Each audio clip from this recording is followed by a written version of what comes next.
This 17 News at Noon podcast is brought to you by Clinica Sierra Vista. Welcome back to 17 News at Noon podcast, where we share your news on your schedule. Good afternoon, and thanks for joining us for 17 News at Noon. I'm Nicole Gitsky. We begin this hour with an update to a story we brought you months ago. We've learned the Kern County Sheriff's Office has arrested the suspect in a homicide back in March. John Gil Sanchez was arrested in the death of Jeffrey Correll in Oildale. Deputies say Sanchez shot Correll on March 27th at a home on Airport Drive. Now, today, KCSO confirmed they arrested Sanchez on April 12th. He is due in court on June 4th. Well, a man led police on a high-speed chase through Bakersfield overnight, ramming into several canine patrol vehicles in what appears to be an attempted kidnapping. The pursuit started around 11 last night near the intersection of Niles and Miller Street when BPD tried to stop the car for a covered license plate. According to Bakersfield police, the car with 3 people led BPD, CHP, and KCSO on an hour-long chase, intentionally ramming 2 patrol vehicles along the way. The pursuit ended after the car stopped in a front yard on Country Club Drive in East Bakersfield. 35-year-old Gabriel Gulian and 26-year-old Ruben Lemus Gomez were arrested. The third person told police they were held against their will. Gulian was charged with felon in possession of a firearm, conspiracy, felony invading, kidnapping, and 3 unrelated felony arrest warrants. Gomez was charged with possession of a concealed weapon and conspiracy. Now in your 17 Court Watch, one of the inmates who escaped from Lerdo Jail back on April 28th is in court today. David Palms is in court for a preliminary hearing stemming from that jailbreak. Palms was caught just hours after he and Tyrone Johnson cut a hole in the roof of the facility and escaped by sliding down a nearby flagpole. Meantime, Johnson still remains on the run exactly 1 month after he broke out of jail. Palms and Johnson are accused of killing 3-year-old Major Sutton back in 2017. If you see Johnson, call 911. And the trial for a former Kern County deputy convicted of murder is set for October. David Keith Rogers was convicted of 2 counts of murder in the deaths of 20-year-old Janine Benedettin Day and 15-year-old Tracy Clark back in 1988. Last month, we learned the Kern County District Attorney's Office will retry the penalty phase of his murder trial. Now, the California Supreme Court let the former Kern deputy's murder conviction stand, but overturned his death sentence 2 years ago. Rogers is due in court October 18th. If prosecutors are unsuccessful in securing the death penalty a second time, Rogers would serve life without parole. Well, the weather is warming up and you may be planning on cooling off the Kern River, but there are dangers that lurk in the water.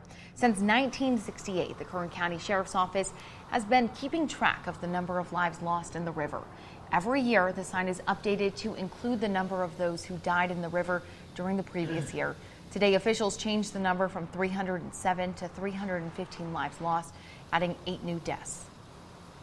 You know, sometimes they jump in on purpose, but usually if they fall in, it's they weren't paying attention to their footing. Search and Rescue urge people to be safe if they plan on going around the water and make sure they have a life jacket on at all times. Search and Rescue says if you do fall in, don't fight the current. Try to make your way to the side of the river and work your way over. And now to the latest on the coronavirus pandemic in Kern County. Public Health reported 95 COVID-19 cases today and 2 new deaths. The state reports 35 people are in the hospital with more severe symptoms. 6 people are in the ICU. Well, Governor Gavin Newsom is working to get more Californians vaccinated ahead of the state's planned full reopening on June 15th. He held a news conference in Los Angeles County yesterday where he announced a massive incentive program to get more people interested in getting a shot. The administration is giving out $50 gift cards for anyone who gets the vaccine now who has not been vaccinated before. There will be 2 million gift cards available on a first-come, first-served basis. The governor also introduced 2 lottery programs with a $50,000 prize and a $1.5 million prize. Everyone who is fully vaccinated is eligible regardless of their age or immigration status. Well, KGT is teaming up with Bakersfield College and the United Against COVID-19 Coalition for a one-day vaccination clinic in downtown Bakersfield. It's happening next Thursday, June 3rd, from 11 a.m. to 7 p.m. right outside our studios at the corner of 22nd and M Streets. They'll be administering the Johnson & Johnson vaccine as well as the first dose of the Pfizer vaccine. The second dose will be given on July 1st. A reminder that everyone aged 12 and older is eligible for the Pfizer vaccine. You can register by heading to myturn.ca.gov or call United Against COVID-19 at 383-2588. Clinica Sierra Vista is now offering rapid COVID-19 testing and COVID-19 vaccinations. Call 833-278-4584 to make your appointment. But don't delay. Clinica Sierra Vista, putting patients first. Now in education news, a meeting of the Fairfax School District Board got heated last night. Passions were high at the meeting in Southeast Bakersfield, where you could clearly hear attendees yelling "shame on you" to some of the board members. All of this taking place just hours after the release of the grand jury report calling the Fairfax School Board, quote, divided and dysfunctional. The report states the board, which oversees a district of about 2,500 students and 4 campuses, has failed to allow public comment during meetings, violated its own bylaws and ethic laws, and failed to take action regarding allegations of abusive behavior by the current board president, Palmer Mullen. Last week, Mullen backed a resolution to terminate the district's contract with its legal counsel, but some board members said they were never given a reason why. In the end, Mullen and fellow trustees Alma Rios and Jose Luis Tapia voted in a 3-2 vote to terminate the contract. Now, fast forward to last night, the same board members again voted 3-2 to hire another law firm out of Los Angeles. That decision enraged several members of the community who argued trustees Mullen, Rios, and Tapia have not been transparent. I cannot believe that you have the guts to sit here and say you care about kids. You don't care. You have your own agenda. One person does not rule this district. Never has, never will. I've been on the board for almost 30 years and never in my life have I ever had to put up with something like this. Resign. Resign. Resign. Several community members are launching a recall effort to oust Mullen, Tapia, and Rios. President Mullen responded yesterday, saying in part, quote, "I have tried my best and will continue to be an advocate for the community for parents like myself and others. I hope for improvement and functionality of the board moving forward." And we have posted the full statement on our website, kget.com. Well, if you've missed out on Calm's Summer Shindig last weekend, you'll get one more chance to get in on that fun. The Summer Shindig kicked off last weekend and returns tonight and tomorrow night from 5 to 9 p.m. The 21 and older event features musical improv by Empty Stage Theater, live music, food vendors, and more. Tickets are $50 and include beer and wine. A limited number of tickets will be sold to ensure physical distancing. You can buy your tickets at calmzoo.org. With the weather heating up, Bakersfield residents will get the chance to cool off at spray parks. The city said its Recreation and Parks Department will open the spray parks tomorrow.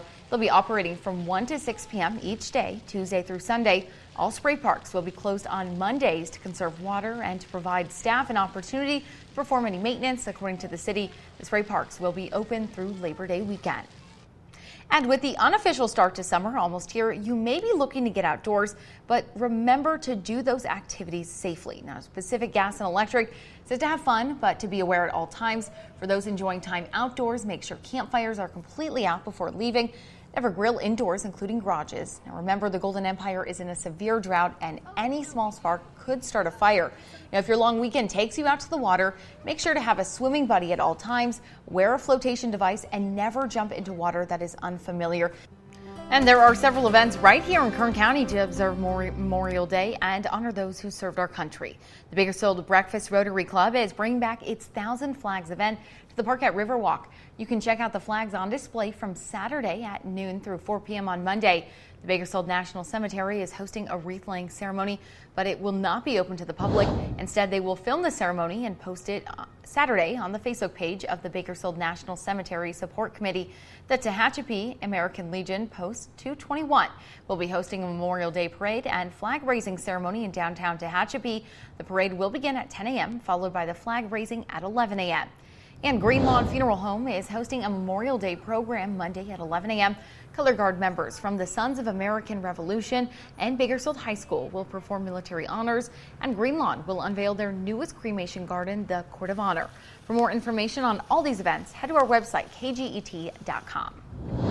Now in the sports world, after the theatrics of 3 straight overtime wins, the Condors were hoping to soar past the Silver Knights and hoist the AHL's Pacific Division trophy last night, but the Birds fell short. The Condors let 6 goals into the net, falling 6-3 to Henderson.